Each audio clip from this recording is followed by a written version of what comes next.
Welcome to 1 Minute to Midnight. I'm Wilfred Cunningham. This week, Donald Trump became the presumptive Republican nominee for the US presidential elections and appeared to back British exit from the European Union. Kim Jong Un de-escalated North Korean rhetoric, and President of Turkey, Recep Tayyip Erdogan, distanced himself from the European Union. Of course, other things have been happening. ISIS control around 10 million people in Iraq and Syria. That's about a quarter of the population of Argentina, or Norway and Finland combined. But we're not talking about ISIS. We're talking about Donald Trump becoming the presumptive nominee.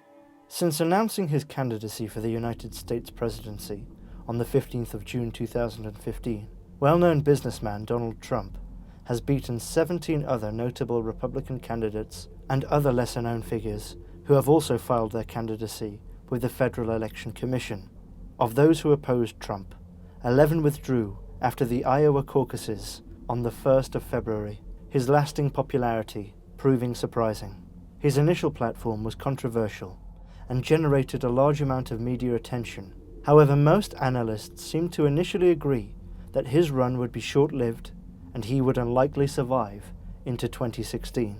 But around the 20th of July 2015, Trump began to pull away from the other candidates, with Real Clear Politics polls showing his popularity waxing and waning, but consistently outperforming all his rivals, with the exception of Ben Carson, who Real Clear Politics show was the preferred candidate on just one day, November the 4th.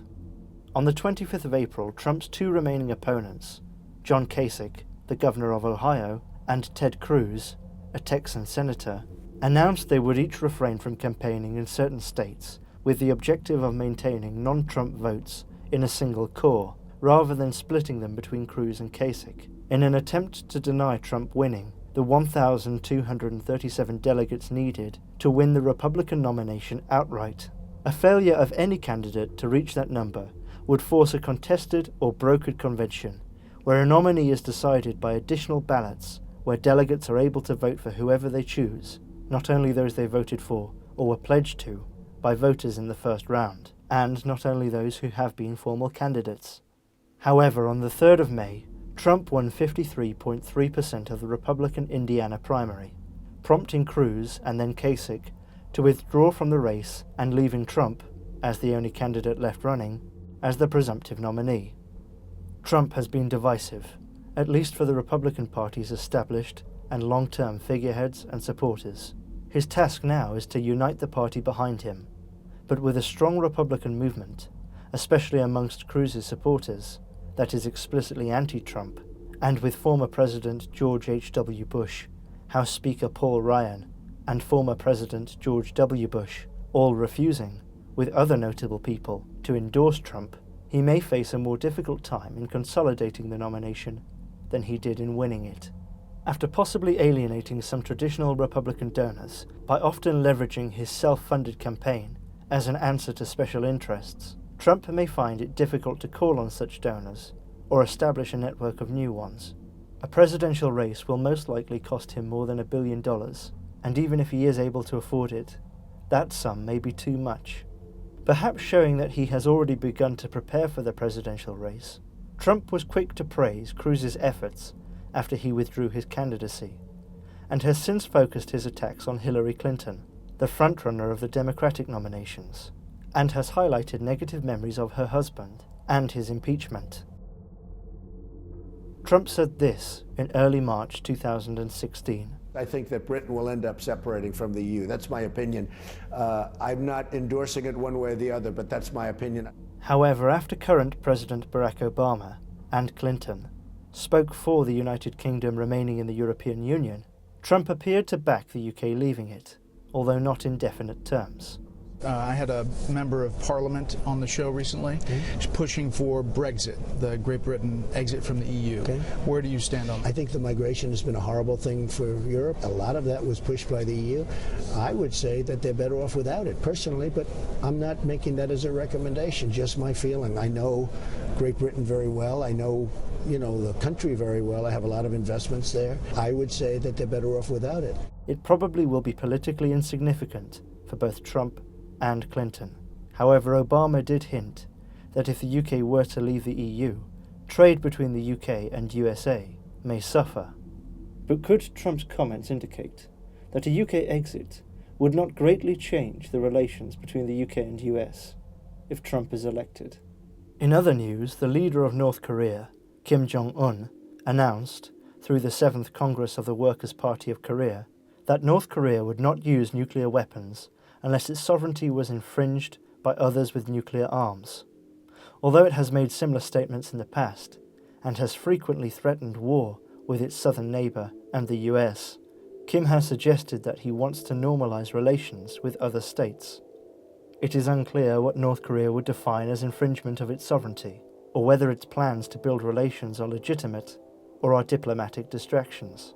Other points of Kim's address were also vague. However, some, such as Michael Madden, an expert on the North Korean leadership, said it was significant that Kim has publicly set an economic plan, as his father, Kim Jong-il, the previous leader, never did so.